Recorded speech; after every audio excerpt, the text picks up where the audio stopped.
and chairman for the occasion, His Excellency the Vice President of the Republic of Ghana, Otumfour Etola, Novinya Anlowo Egba Meva Domia Dome. We have landed on Anlo soil today at the gracious invitation of my brother Awomefia to join him and his elders to celebrate the historic Obechocho Festival. We have come to Anloga with joy and happiness and with glad tidings of peace and ever-increasing prosperity of Anlo State.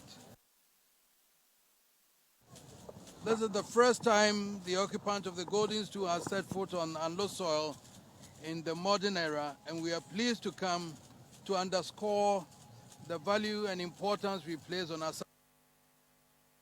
Anlo. Our presence here is also a tribute to my brother, the Awomefia, for his visionary leadership since he succeeded to the sacred stool of his forefathers. We have watched with admiration the unwavering commitment of Otumfour Osei III, not just to the welfare of his people, but to the preservation of peace and the unity of our country. Understandably, his primary focus is on the social and economic advancement of his people. But he brings to the table a unique recognition of the reality that achieving the goal of social and economic advancement is contingent upon the preservation of peace in the nation and harmonious relations amongst neighbors. That is why traditional leaders of this nation, as the guardians, as the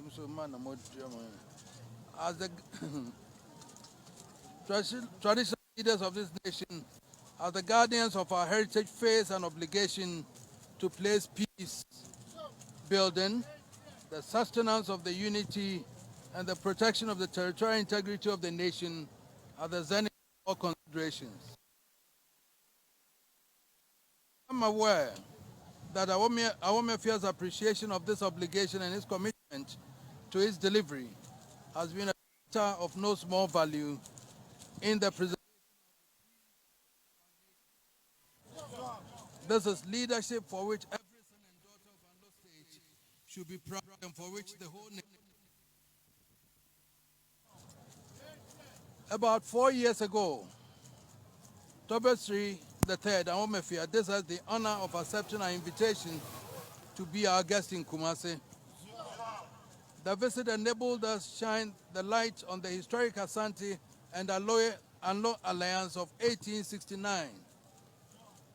Today we have come to Anloga not just to reciprocate the visit of Otumfour III, but even more importantly, to declare to the nation and to the world that Asante and Anlo solidarity in spirit and letter to the alliance consecrated by our forefathers over 170-80 years ago. To mark the reaffirmation, I hope you will establish a machinery for the celebration of Ashanti and Anlo solidarity in years ahead. Of course,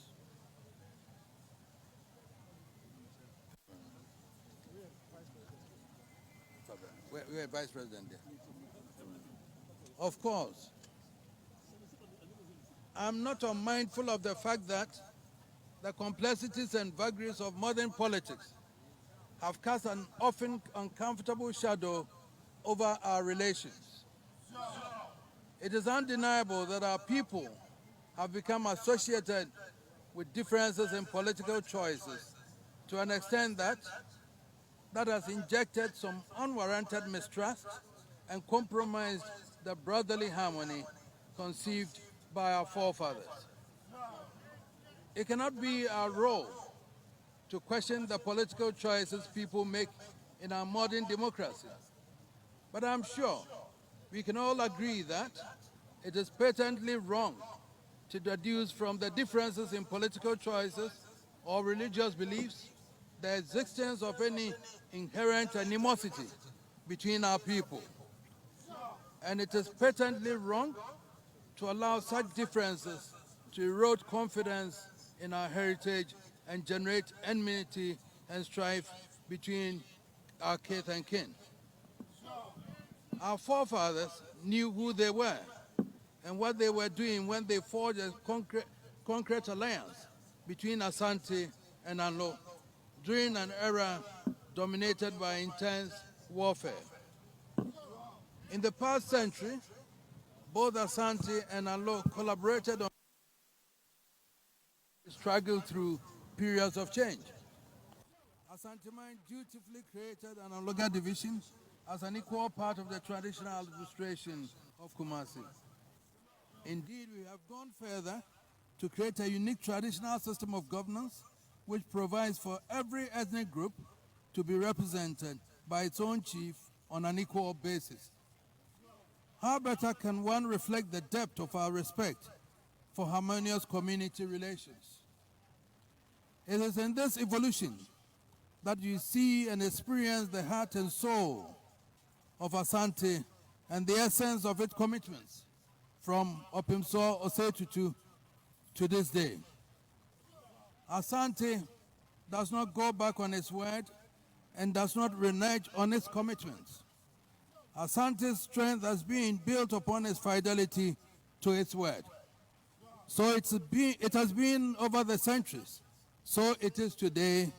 So it will be with the alliance entered into by my great uncles and the Anlo state. Toby War, Mama War, we do not enter the political space as traditional leaders, but you will permit me today to cast our minds back to the election that ushered in Ghana's Second Republic. I do this most reluctantly, but with some personal feeling because of the need to clear some of the distortions that have festered and adversely affected our relations. There is no historian or political analyst who would deny that the odds were stacked against a favorite son of the Anlo state, Komla Abeli Bedema, when he formed the National Alliance of Liberals. Bedema was CPP. Even though he had fallen out with President Nkrumah and spent time in exile, his political base was that of the CPP. When President Nkrumah was overthrown, the CPP was proscribed and its members banned from the electoral process. Thus, apart from the area where he was heralded as a favorite son, in the rest of the country, the base from which he would draw his support had been removed. It was the political opposition to President Nkrumah which naturally benefited from the political process. Only politicians, not us traditional rulers, can understand and address the machinations at work then. What nobody can suggest on any evidence is that it had anything to do with Asante or any ethnic consideration for that matter. But Tobewa, Mamago, now consider why this means so much to me personally. When Komla Abeli Bedema formed NAL, National Alliance of Liberals, where did he find the man to be his right man as national chairman? The person he found to be his national chairman was no other than my own brother. Yes, my own brother, Burma John Francis Kobna, son of the then reigning Asante Hima, Nana Mesuwe Nyako. John Kobna, a distinguished lawyer, knew he was placing his future traditional prospects at risk by opting for frontline politics at the time. But he believed so much in the leadership of Bedema, he was willing to make the supreme sacrifice. How could the son of the Asante man, at the very heart of Menchia, be out there as the right-hand man of Afro Bedema, if indeed there was an Asante conspiracy against him? And how does it feel for my own brother to make the sacrifice he made, only to hear the distortions that have persisted to this day? Clearly, it is only fair that we admit and learn to separate the machinations which drive the conduct of individual politicians from the roots of their birth or their religious orientation.